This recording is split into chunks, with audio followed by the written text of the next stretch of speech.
Nabi Shallallahu Alaihi Wasallam naik dari Masjidil Aqsa menuju ke langit yang pertama. Nah, ini banyak yang ditemui. Nabi Shallallahu Alaihi Wasallam di dalam perjalanan itu menemukan satu kelompok kaum yang mana ini kaum adalah kerjaannya memecahkan kepalanya. Ada sebuah batu besar dan dibenturkan kepalanya itu di batu itu. Dibenturkan itu kepala di batu besar tersebut sehingga pecah. Dibenturkan, pecah kembali seperti sedia kala. Lalu Jibril bertanya kepada Muhammad, kamu tahu Muhammad siapa itu? Tidak Jibril, Muhammad itulah gambaran daripada umat Tuhan hamba, di mana mereka itu memecahkan kepalanya lalu kembali dengan sedia kala. Itulah gambaran daripada umat hamba yang berat kepalanya untuk sujud kepada Allah Ta'ala, dalam kurung adalah orang yang tidak sholat. Jadi badan kita ini memang yang malas, yang berat itu cuman ibadah. Badan kita ini yang malas itu dibawa ibadah aja.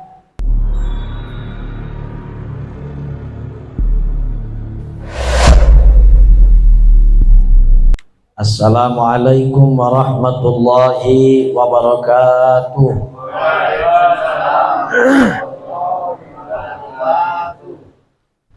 Bismillahirrahmanirrahim. Alhamdulillahilladzi asra bi'abdihi laylan minal masjidil haram ilal masjidil aqsa.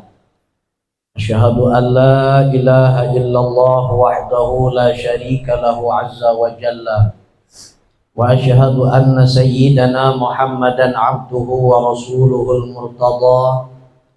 Allahumma salli wa sallim ala sayyidina Muhammadinil mustafa wa ala alihi wa sahbihi wa zuriyatihi wa atba'ihi ila yaumil liqa, amma ba'd.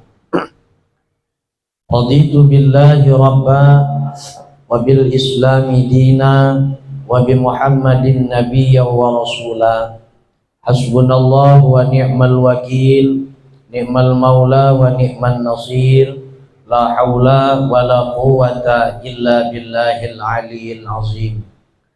Qala Allah subhanahu wa ta'ala fi kitabihil karim wa huwa asdaqul qailin. Rabbi syrah li sadri wa yassir li amri wahlul 'uqdatam min lisani yafqahu qawli. Wa qala wa alqaitu 'alaikum mahabbatan minni wallahu a'lam bi muradih. Hadirin wal hadirat, para jamaah yang dimuliakan oleh Allah Subhanahu wa taala. Tentunya pada kesempatan yang berbahagia ini yang saya muliakan segenap orang tua, tuan-tuan haji, ibu-ibu hajah, tokoh masyarakat, wabil khusus pada kesempatan yang berbahagia ini yang saya muliakan segenap daripada RW, RT, Kampung Wonosari, dan juga berikutnya para pinisepuh, orang-orang tua teristimewa pada malam yang berbahagia ini yang saya muliakan Pak Ahmad selaku ketua surau daripada Nurul Hidayah, dan berikutnya adalah anggota-anggota yang lainnya baik bidang pembangunan ini surau, yang dalam hal ini tentunya saya pribadi tidak dapat saya menyebutkan namanya satu persatu, namun tidak mengurangi rasa hormat dan takzim saya kepada Bapak Ibu semuanya, di mana kita berharap kepada Allah Subhanahu wa taala dengan kita dikumpulkan oleh Allah taala dalam surau Nurul Hidayah ini, mudah-mudahan kita mendapatkan cahaya petunjuk dari Allah taala sehingga kita diberikan oleh Allah keistiqamahan untuk menunaikan ibadah. Dan Allah Ta'ala jaga persatuan kita, persaudaraan kita dengan berkah daripada kita dikumpulkan oleh Allah Ta'ala pada malam yang berbahagia ini. Amin, Allahumma amin. Jamaah hadirin wal hadirat yang dimuliakan oleh Allah Subhanahu wa Ta'ala. Ibu-ibu tak nampak pula dah. Saya lagi sini tak nampak nih model caranya. Saya berharap mudah-mudahan aja lah surau ini segera selesai pembangunannya. Jadi nantinya dapat kelihatan semuanya, mana ibu yang cantik, mana ibu yang manis itu kan kelihatan, nampak semuanya. Kalau sudah selesai kan kumpul sama-sama. Pepatah Melayu mengatakan makan tak makan kita kumpul. Mudah-mudahan lah segera terselesaikan. Saya nengok ini tiang lah ditegakkan, tinggal lanjutkan aja lagi pembangunan. Yang penting ada dana, yang susah itu dananya itu. Jamaah yang dimuliakan oleh Allah Ta'ala, sampai mana tadi ceramah saya? Sampai ke pembangunan pula ceritanya nih. Jamaah yang dimuliakan oleh Allah Subhanahu wa Ta'ala, pada malam yang berbahagia ini kita bersyukur kepada Allah Subhanahu wa Ta'ala dengan berbagai macam limpahan rahmat, nikmat yang telah Allah anugerahkan pada diri kita, yang tentunya adalah Allah memberikan itu semua kepada kita. Hanya satu yang Allah Ta'ala tuntut kepada kita untuk bersyukur kepadanya. Allah Subhanahu wa Ta'ala menjanjikan di dalam Al-Quran, siapa saja yang bersyukur atas nikmat yang telah Allah berikan, dia akan selamat. Dan siapa saja yang tidak bersyukur dengan nikmat yang telah Allah berikan, maka dia akan celaka. Saat ini Allah Subhanahu wa Ta'ala telah memberikan kita nikmat. Nikmatnya adalah surau Al-Hidayah, yang saat ini terpeleset sikit tak apalah ya, tak apalah. Jamaah yang dimuliakan oleh Allah Subhanahu wa Ta'ala, hilang langsung kan, suka merosakkan ceramah saya, jadi hilang langsung saya. Pada malam yang berbahagia ini Allah Ta'ala telah memberikan kita anugerah berupa Allah Ta'ala titipkan kita surau Nurul Hidayah yang tapaknya sudah ada, yang telah diwariskan oleh leluhur-leluhur kita. Tinggal kita mensyukuri bagaimana kita mengembangkannya agar supaya ini menjadi lebih baik daripada sebelumnya. Bukan berarti yang dulunya tidak baik, cuman bagaimana sekarang ini kita menatap kepada masa yang mendatang agar supaya menjadi lebih baik dan terus menjadi lebih baik. Yang kita harapkan seperti firman Allah Ta'ala, ma nansakh min ayatin aw nunsiha na'ti bi khairin minha aw misliha.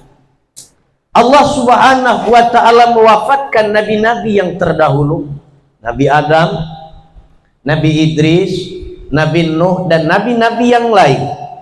Tapi Allah Subhanahu wa Ta'ala beri ganti yang lebih baik daripada itu, yakni ialah baginda Nabi besar Muhammad sallallahu alaihi wasallam. Nah, kita sedemikian rupa ingin berharap yang demikian itu, bahwasanya ini surau ada yang membangun dulunya, ini surau ada yang mewakafkannya, ini surau ada nazirnya yang dulu adalah baik. Kita jaga atas kelestarian yang terbaik di dahulu itu, sembari kita menatap ke depan agar menjadi lebih baik daripada generasi-generasi seterusnya. Demi untuk menjaga generasi-generasi ini baik, Allah Subhanahu wa Ta'ala mengingatkan dalam Al-Quran, wa'tasimu bihablillahi jami'an wa la tafarraqu, yang artinya adalah berpegang teguhlah kalian di tali Allah Subhanahu wa Ta'ala, dan jangan sampai kalian itu berpecah belah. Bila mana kita menemukan kesimpangan jalan, bila mana kita menemukan perselisihan pendapat, maka jalan yang paling utama adalah bermusyawarah. Dengan bermusyawarah kita akan dapat menyelesaikan masalah dengan solusi bersama. Disitulah kita rajut kebersamaan agar tampak ukhuwah Islamiyah kita bersama.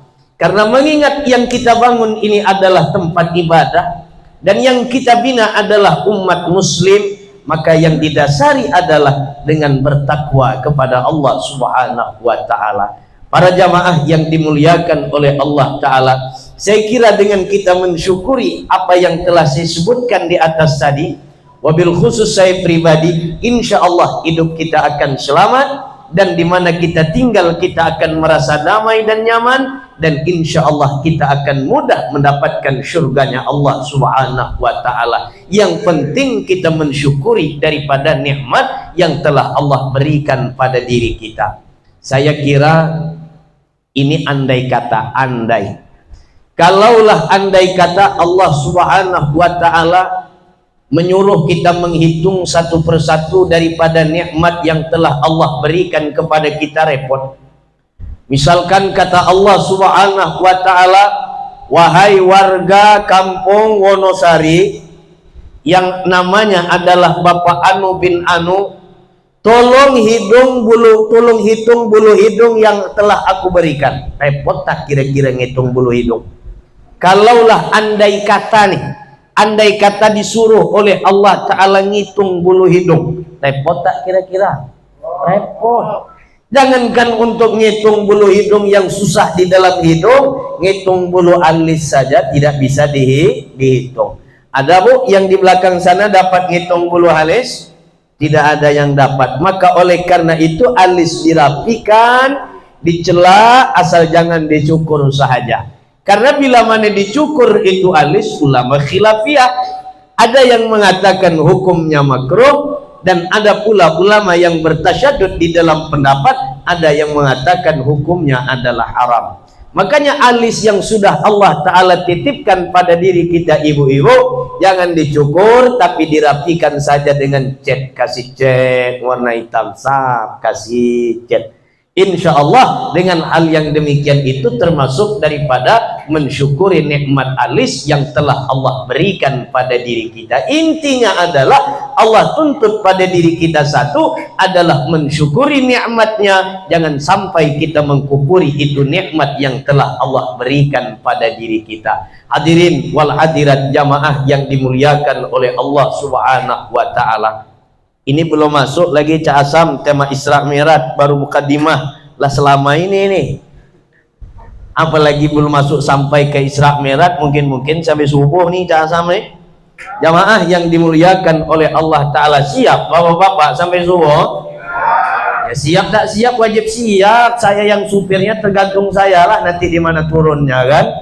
Jamaah yang dimuliakan oleh Allah Ta'ala, tapi kami ngantuk Pak Ustaz.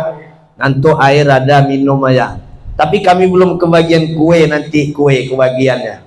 Jamaah yang dimuliakan oleh Allah Ta'ala, kami capek duduk, saya juga capek nih berdirinya. Nah, tak mungkin saya ceramah sambil berjoget gini senam. Tak mungkin kan?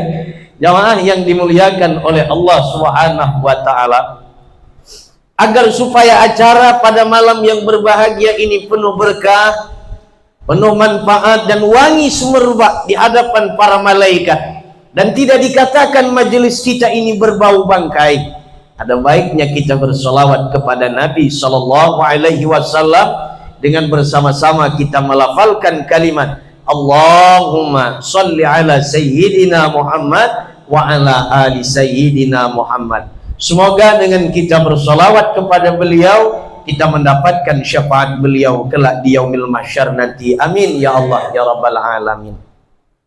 Jamaah hadirin wal hadirat yang dimuliakan oleh Allah Subhanahu wa ta'ala, pada malam yang berbahagia ini kita memperingati perjalanan Isra wal Mi'raj baginda Nabi Sallallahu Alaihi Wasallam. Meskipun kita agak telat untuk mengadakannya, tapi tidak jadi masalah. Malam ini kita membicarakan hal yang demikian itu. Di dalam membicarakan peristiwa Isra wal Mi'raj, yang harus kita tekankan adalah keimanan. Yang harus kita tekankan adalah keyakinan kita dengan Allah Subhanahu wa ta'ala. Karena di dalam menceritakan peristiwa Isra wal Mi'raj ini adalah satu buah perkara yang susah untuk dicerna oleh akal, akan tetapi bisa diterima dengan iman.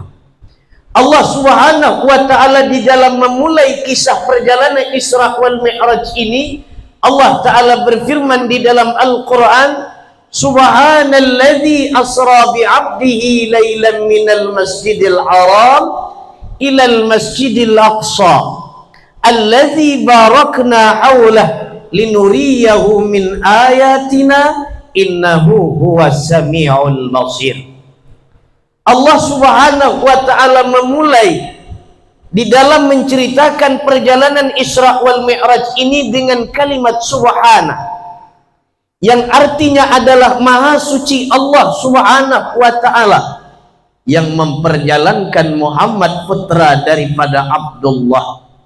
Berarti yang bekerja aktif di dalam perjalanan Isra wal Mi'raj ini adalah Allah, dan Muhammad adalah terima jadi, Muhammad adalah terima beres, karena Allah yang memperjalankan zat yang maha suci, suci dari kekurangan, suci dari kecelaan, suci dari hal yang tidak layak bagi Allah Subhanahu wa ta'ala, sesuatu yang tidak mungkin bila Allah sudah berkehendak semuanya akan terjadi.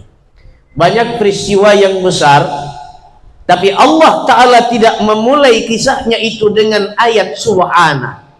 Bagaimana hebat Allah Ta'ala menceritakan terciptanya Nabi Adam alaihissalam, tapi Allah Ta'ala tidak memulai firmannya dengan kalimat subhana.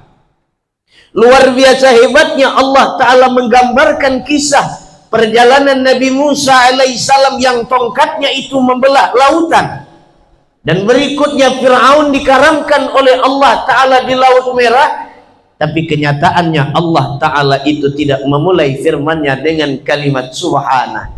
Lain halnya dengan Allah Ta'ala menceritakan perjalanan Isra wal Mi'raj baginda Nabi besar Muhammad sallallahu alaihi wasallam, Allah memulainya itu dengan kalimat subhana, yang artinya maha suci Allah Subhanahu wa ta'ala.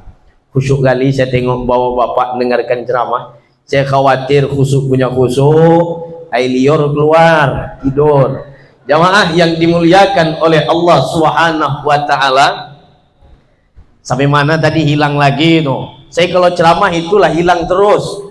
Makanya kalau ceramah itu saya bawa kitab, itu masalahnya saya suka hilang masalahnya. Namanya manusia, al-insan mahallul khata' wa nisyan. Supaya tidak hilang nanti mudah-mudahan aja lah belakang ada kopi kan, siapa tahu kan, dari pengurus surau. Jamaah yang dimuliakan oleh Allah Subhanahu wa ta'ala, di dalam perjalanan Isra wal Mi'raj ini, yang itu adalah perjalanan yang sangat relatif singkat, dari perjalanan Masjidil Haram ke Masjidil Aqsa itu ditempuh dengan waktu yang sangat-sangat cepat. Dan begitu Nabi Muhammad sallallahu alaihi wasallam naik ke langit yang pertama, sampai ke langit yang kedua, sampai ke Rafraful A'la, singkat cerita sampai ke hadrat Qadi Rabbul Izzati Allah Subhanahu wa ta'ala, dengan waktu yang sangat relatif singkat itu Nabi Muhammad sallallahu alaihi wasallam turun memberitahu berita itu dengan orang-orang Mekah pada saat itu. Kata Muhammad, pengumuman, wahai kafir Quraisy, tidak pakai kafir, itu bahasa saya aja. Wahai kaumku, tadi malam aku melakukan perjalanan daripada Mekah sampai ke Palestina, dari Masjidil Haram ke Masjidil Aqsa. Masa iya sih? Tidak percaya, karena memang saat itu perjalanan dari Mekah ke Palestina itu adalah perjalanan, kalau ditempuh dengan perjalanan onta, dengan kendaraan yang ada di saat itu, perjalanannya di dalam kitab Duratun Nasihin dikatakan kurang lebih 40 hari 40 malam, hampir 1 bulan lebih juga. Saya pahaman Pak Ketua Surau, malam ini ceramah sedap betul. Jarang saya ceramah sedap. Malam ini perasaan saya sedap betul, nyaman rasanya ceramah malam ini. Cuman saya khawatir takut bablas saja waktu sampai jam 1 nih. Jamaah yang dimuliakan oleh Allah Subhanahu wa ta'ala, Nabi Muhammad sallallahu alaihi wasallam mengumumkan kepada orang-orang Quraisy saat itu, wahai orang Quraisy, tadi malam aku melakukan perjalanan yang perjalanannya adalah tidak masuk di akal, lalu banyak yang tidak mempercayainya. Di antaranya adalah Abu Jahal, dan kemudian Abu Lahab, berikut abu-abu yang lainnya tidak ikut percaya dengan perjalanan baginda Nabi sallallahu alaihi wasallam. Ini kalau kita ambil hikmah dengan sesuai dengan tema apa yang telah dibuat daripada pengurus surau ini, bahwa memperkuat iman dan takwa itu adalah bagian daripada iman. Masjid atau surau ini bisa terdiri, surau ini bisa dibangun, dan masyarakatnya bisa menjadi masyarakat yang baldatun thayyibatun wa rabbun ghafur, yang bila mana didasari dengan memperkuat iman dan takwa. Cuman perkara ini adalah perkara yang abstrak. Perkara ini perkara yang tidak nampak dengan akal. Bagaimana sih warna iman? Kuning kah, biru kah, hijau kah? Ada yang dapat jawab warna iman bagaimana? Kuning? Tidak juga. Abu-abu juga tidak. Takwa bagaimana warnanya juga tidak. Cuman akan nampak tanda orang yang beriman kepada Allah Subhanahu wa ta'ala, yang bila mana hal itu nampak sinerginya, yang hal itu nampak saling bersatunya, yang hal itu nampak saling tidak pecah hatinya, maka bila mana akan ada tanda-tanda tidak ada saling pecah hati, tidak ada saling membenci antara satu dengan yang lainnya, menerima perbedaan, menerima pendapat yang lain, maka tanda orang ini iman dan takwa kepada Allah Subhanahu wa ta'ala. Jadi kalau bahasa Sundanya itu, hidup jangan sekaripit dewe, artinya jangan sekemau jangan sekemau kita. Orang kematian kita tidak datang, itu biasanya kelakuan orang-orang Amerika macam itu tuh. Orang kematian tidak datang, orang bangun masjid dia tidak ikut gotong royong. Amerika macam itu kelakuan dia. Sudah itu orang bangun dia ikut komentar, nolong tidak, cuman komentar paling suka. Itu kerjaan-kerjaan daripada orang Amerika, dan itu tidak ubahnya adalah bila mana ada orang yang berkomentar, bila mana ada orang yang selalu menghambat kebaikan ditegakkan, berarti itu kawan daripada Abu. Saya tidak jawab. Jamaah yang dimuliakan oleh Allah Subhanahu wa ta'ala, saya cuma nyebut aja. Jamaah yang dimuliakan oleh Allah ta'ala, Nabi SAW begitu turun dari Isra wal Mi'raj, banyak yang tidak percaya. Kenapa sebabnya? Yang tidak percaya ini tidak didasari dengan iman, tidak didasari dengan takwa kepada Allah Subhanahu wa ta'ala. Bebuih mulut Nabi menyampaikan aku Mi'raj, tidak percaya, tidak iman. Bebuih mulut menyampaikan Muhammad aku Mi'raj, tidak percaya. Bebuih bebusa mulut Nabi, karena memang sudah tidak ada kepercayaan, karena sudah tidak ada kepercayaan. Demikian pula dengan satu keadaan hidup kita di lingkungan masyarakat. Mari kita tegakkan takwa, mari kita tegakkan iman, jaga solidaritas antara kita, jaga persatuan. Tidak, berarti bukan tidak beriman, imannya kurang bercahaya. Jamaah yang dimuliakan oleh Allah Subhanahu wa ta'ala, Nabi belum naik lagi nih Pak, baru sampai menceritakan hikmahnya aja. Bila Nabi naik belum lagi turun betul-betul sampai subuh. Nih macam mana kita jamaah subuh di sini ramai-ramai?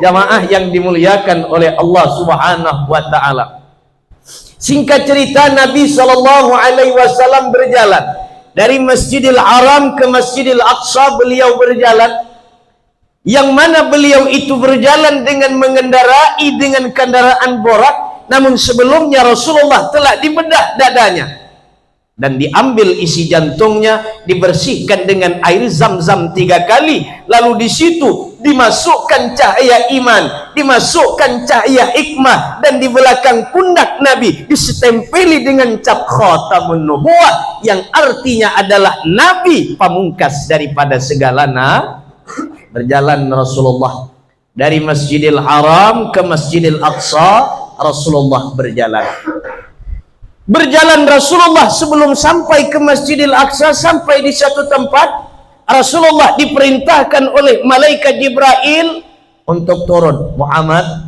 turun, sholat 2 rakaat. Selesai sholat 2 rakaat, naik ke atas burak melakukan perjalanan.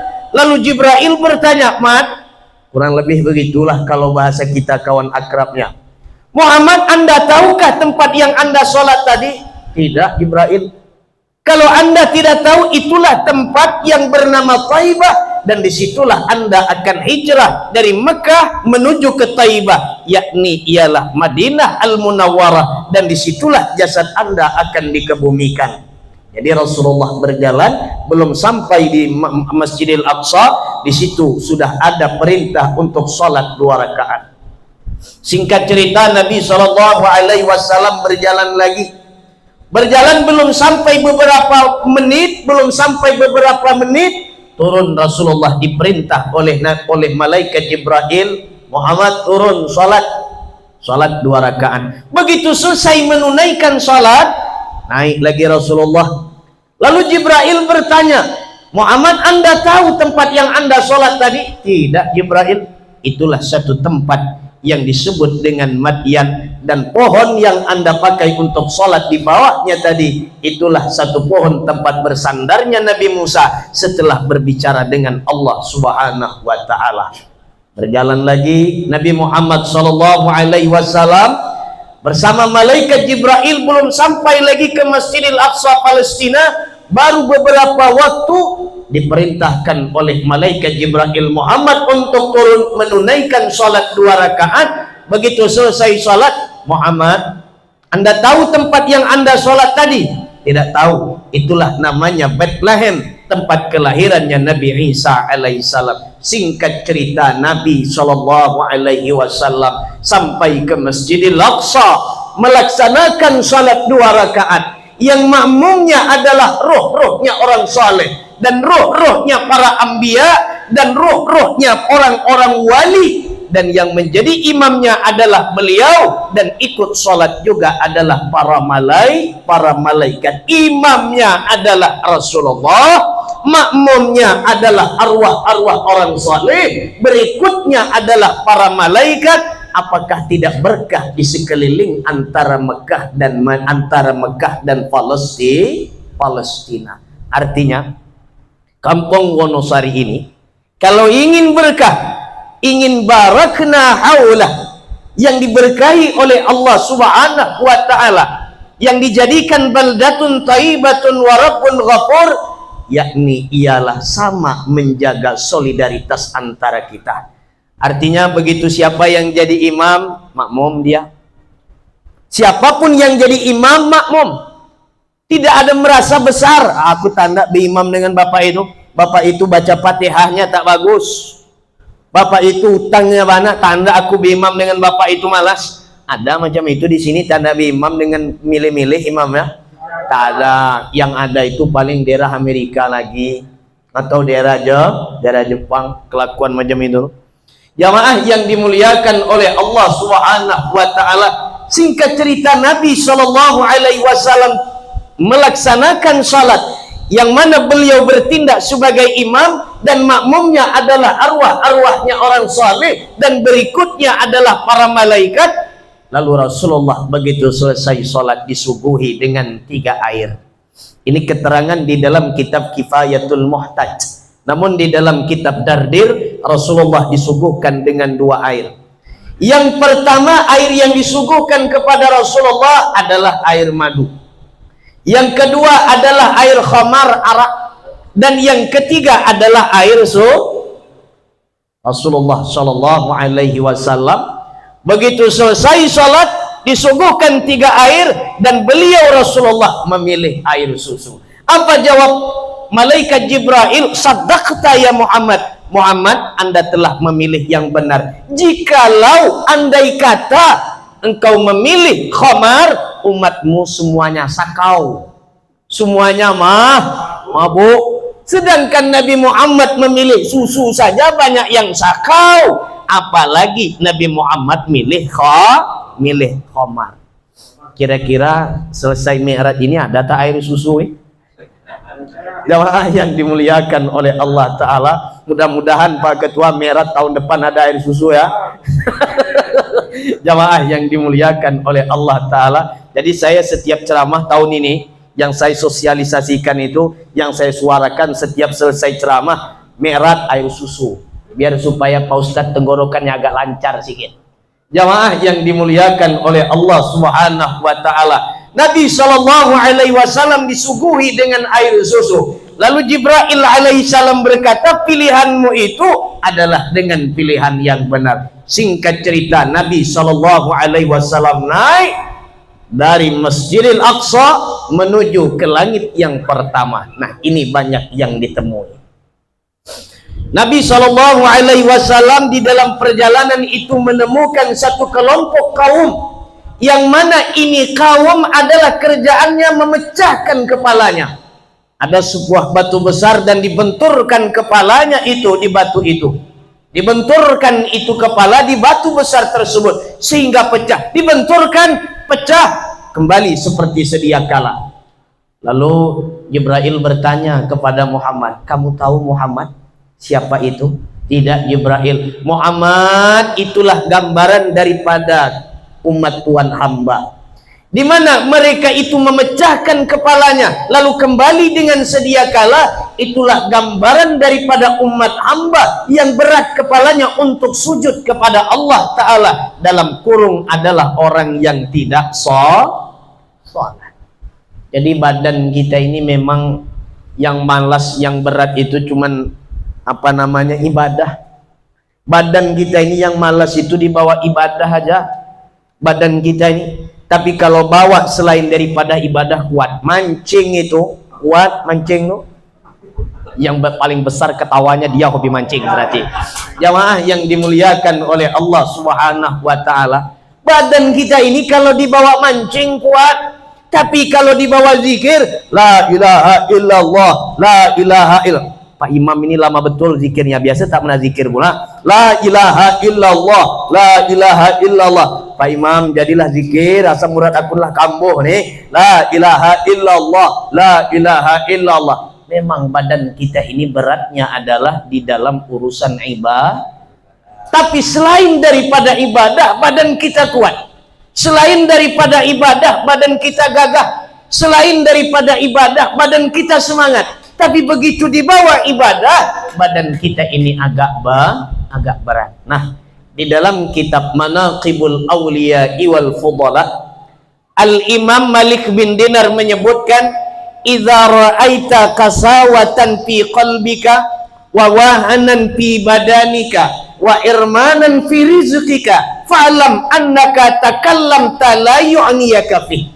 Yang artinya adalah, bila kalian menemukan bahwa kerasnya hati kalian, keras hati itu pembangkang, apapun jenis yang dinasihati orang tidak mempan. Al-Quran sudah diberi dalil, hadis Nabi juga sudah keras hati ini, merasa paling hebat, merasa paling punya hak, merasa paling dia yang paling berkuasa. Itu tanda orang yang pembangkang kerasnya hati. Yang kedua, bila mana kita menemukan lemahnya badan kita di dalam untuk beribadah. Dan yang ketiga, terhimpitnya urusan rezeki kita. Penyebabnya, kata Al-Imam Malik bin Dinar, diantaranya adalah Anda selalu berbicara yang tidak berfaedah, apalagi sampai menyakitkan hati orang lain, apalagi sampai menyakitkan hati orang lain.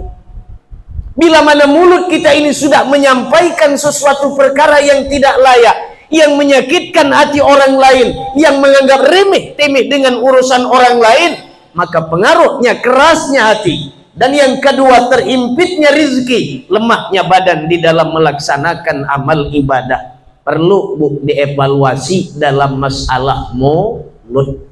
Kalau ingin ibadah kita nyaman, kalau ingin rizki kita tidak sempit, kalau ingin badan kita ini tidak berat di dalam melaksanakan ibadah, perlu kita evaluasi dalam urusan mulut kita. Jamaah yang dimuliakan oleh Allah Ta'ala, 9:30 sudah, tak lama lagi selesai kita nih, tenang saja. Jamaah yang dimuliakan oleh Allah Subhanahu wa Ta'ala, Nabi SAW berjalan. Di dalam perjalanan itu Nabi SAW menemukan satu kelompok kaum, yang mana ada satu kelompok kaum ini yang dia itu disuguhkan dengan dua hidangan. Yang satu hidangan diisi dengan makanan yang lezat, yang sudah masak, yang sudah matang, pokoknya nikmat ini makanan. Yang satu lagi ini makanan diisi dengan makanan yang busuk, yang mantap, baunya seperti bau bangkai yang tiada gunanya. Bahasa Melayunya seperti macam bau danau. Berarti orang kalau sudah danau tuh tak ada lagi bendanya. Singkat cerita, Nabi SAW melihat dengan dua kaum kejadian ini. Anehnya ini kaum memilih makanan yang bau busuk ini tadi. Makanan yang bagus ada, makanan yang lezat ada, tapi ini umat, ini kaum memilih makanan yang bau bangkai. Lalu Rasulullah SAW ditanya Jibril, Muhammad, Anda tahu apa gambarannya itu? Tidak tahu, wahai Jibril. Muhammad, itulah gambaran daripada umat Tuhan hamba, bahwa mereka memiliki pasangan yang halal, pasangan yang baik, pasangan yang sah. Lalu mereka mencari pasangan yang tidak halal, lalu mereka mencari pasangan yang tidak sah. Jadi memang mata kita ini, ya Allah, bila mandang bini orang tuh macam lawa aja, macam cantik ayu aja. Bila nengok bini kita padahal sudah ayu tuh rasa tidak ayu lagi.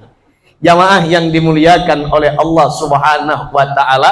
Jadi memang jamaah, kata Al-Imam Ibnu Hajar Al-Haytami, nikah kita ini kalau tidak didasari dengan iman, kalau tidak didasari dengan takwa kepada Allah Ta'ala, paling nyaman nikah itu ya Pak ya.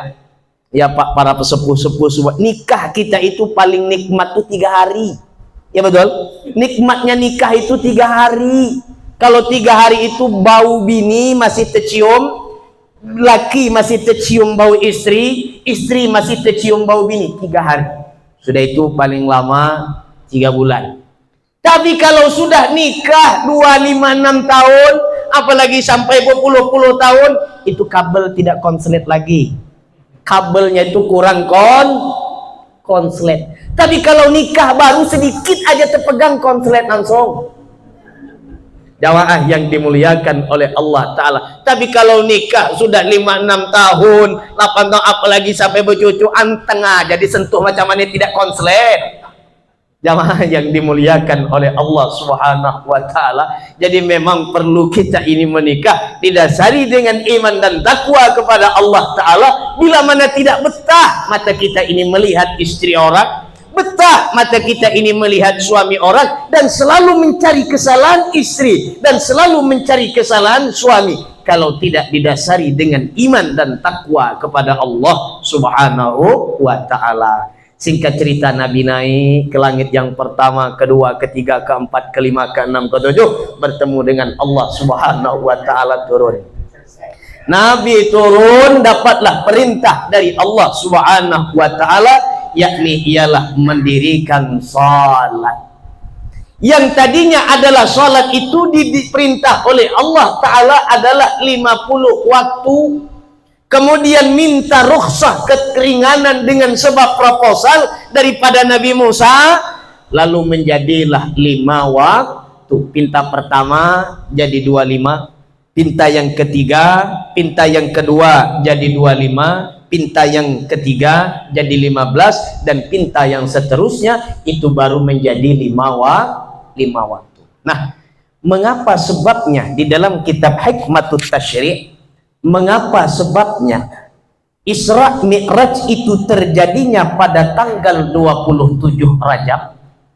Nah, padahal bisa saja pada tanggal 5, pada tanggal 6, pada tanggal 7. Tapi Pak Ustadz malam ini tanggal 8 nih. Tanggal 8 ini, inilah ketelatan aja memperingati nih.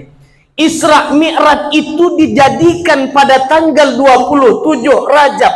Itu memang sudah disetting oleh Allah Subhanahu wa ta'ala, bahwa perintah salat bagi kaum laki-laki itu lebih utamanya adalah di surau, atau dilanggar, atau di masjid.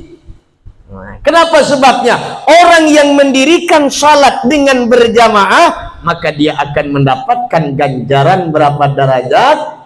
27 derajat, sinkron dengan tanggal Isra Mi'raj Nabi. Tapi dengan catatan datang ke masjid itu memang hati yang bersih, hati yang tidak ada saling gontok-gontokan, Hati yang mana tidak ada merasa paling besar sendiri. Saya ulangi lagi apa omongan saya yang di atas tadi, artinya tidak sekarepe dewi.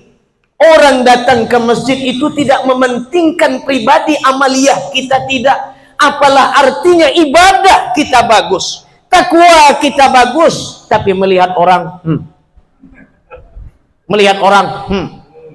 apa artinya? Ibadah kita itu yang paling berat adalah hubungan kita dengan manusia, hubungan kita dengan Allah. Tinggal astagfirullahaladzim, selesai. Minum khamar, astagfirullahaladzim. Tapi kalau ada kaitannya dengan manusia itu dosa, selagi belum kita meminta maaf kepada orang yang pernah kita zalimi, maka amal ibadah kita agak sedikit sia-sia di hadapan Allah Subhanahu wa ta'ala. Jamaah yang dimuliakan oleh Allah ta'ala, terakhir bahwasanya Allah ta'ala menyebut di dalam Al-Quran tadi, minal masjidil harami ilal masjidil aqsa. Padahal Masjidil Haram itu letaknya di Makkah, Masjidil Aqsa itu letaknya di Palestina. Padahal senangnya minal makkata ilal falos, tapi tidak. Allah Subhanahu wa ta'ala sebutkan Masjidil Aqsa, Allah sebutkan Masjid Mekah, yang artinya adalah masjid.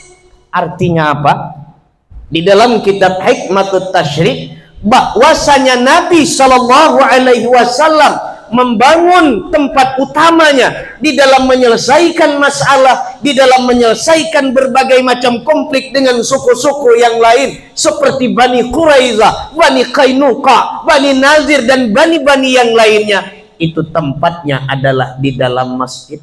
Masjid adalah tempat kita mempersatukan ukhuwah Islamiyah, untuk mempersatukan visi dan misi, untuk mempersatukan bagaimana rencana agar supaya menjadi lebih baik. Dikatakan di dalam kitab Fiqh Sirah An-Nabawiyah karya daripada Syekh Dr. Muhammad Said Rabatan Buti, bahwa Madinah itu menjadi besar dengan Islamnya sampai ke Tanjung Pinang ini tiada lain dikarenakan adanya Masjid Nabawi. Artinya disitulah tempat sentralnya Rasulullah mengajar Ahlus Suffah, dan disitulah Rasulullah memberikan wacana-wacana apa yang harus kita perbuat, apa yang harus kita perlakukan.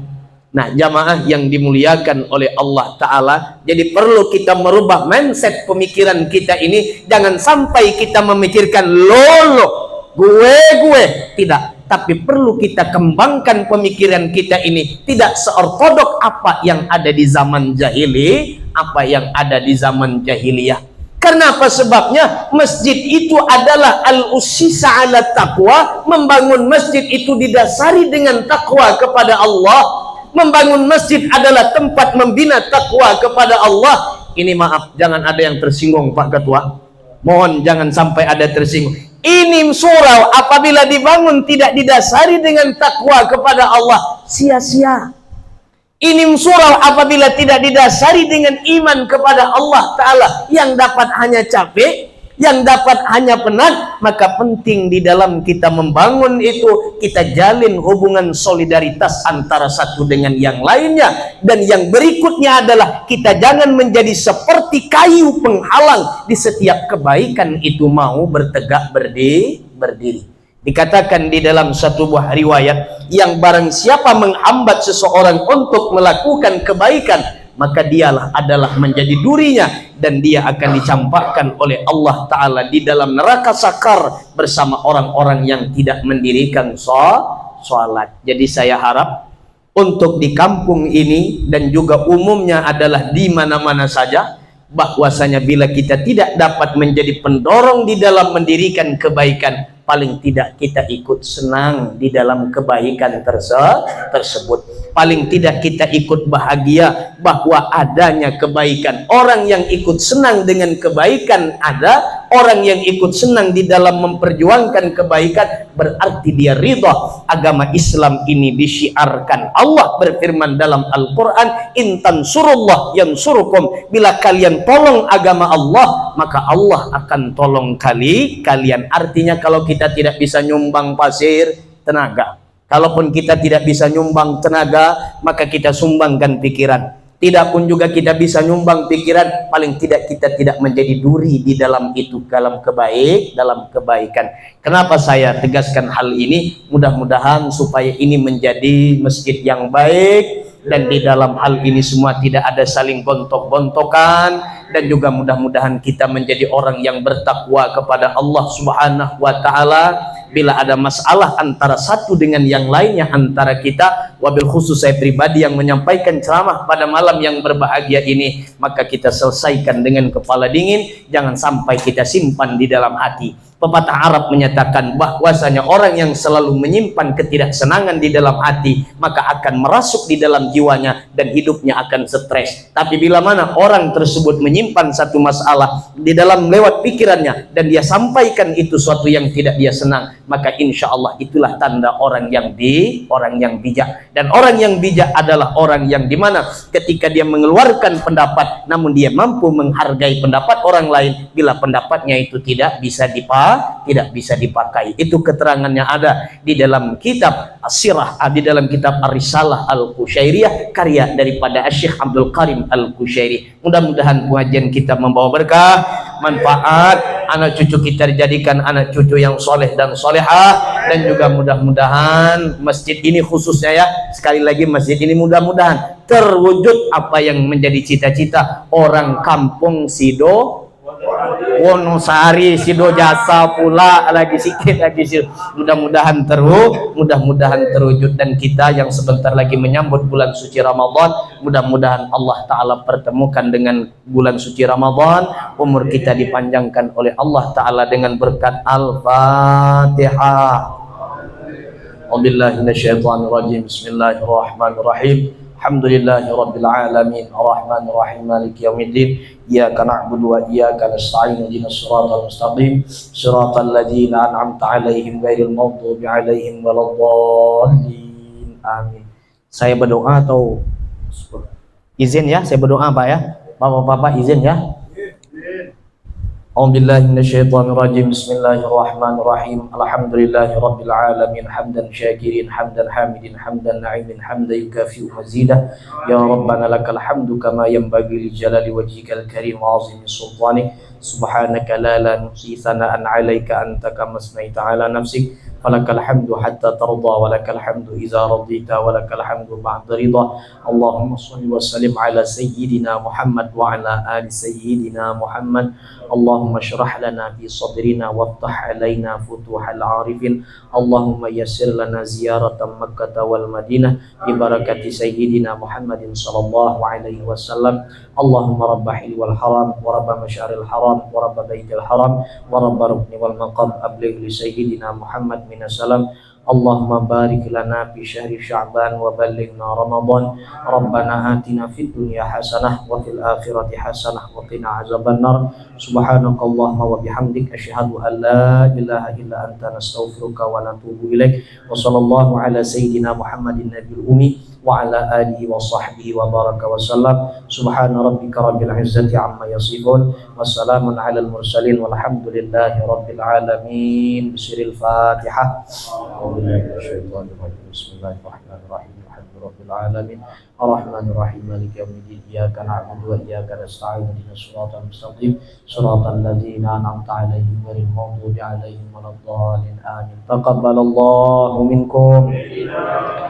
Ampun maaf, minta halal minta ridha bila mana penyampaian saya menyinggung perasaan Bapak Ibu semuanya. Saya mohon maaf yang sedalam-dalamnya. Wabil khusus ibu-ibu yang di belakang mungkin yang terhambat jendela tidak kelihatan wajah saya tadi. Insya Allah masih ada kesempatan. Tahun akan datang Pak Ahmad undang lagi saya. Mudah-mudahan ini sudah beres semuanya. Undang lagi. Saya tutup dengan salam keagamaan. Wallahu muwaffiq ila aqwamit thariq. Assalamualaikum warahmatullahi wabarakatuh.